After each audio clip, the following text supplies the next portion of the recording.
Ay mga idol, ng araw ito pala yung setup ko sa pag nagre-record ko ng kata, nagla-live. Tingnan mo. Ito yung sound card ko na isa, kaso medyo in-check siya yan.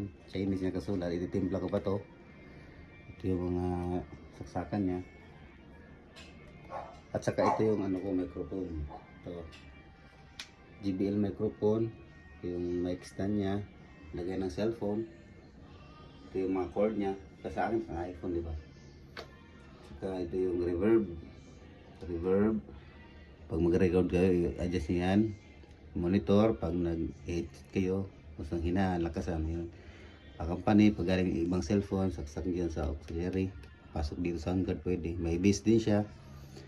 Saka meron siyang mid. Saka terrible. Ito yung sa mic adjust. Saka marami effects yan mga idol. Oh.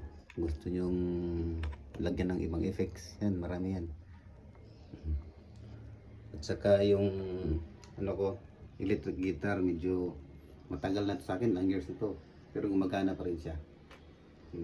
Saka parang mixer na rin yung kulang talaga para okay yung punong mixer. So bibili tayo mixer.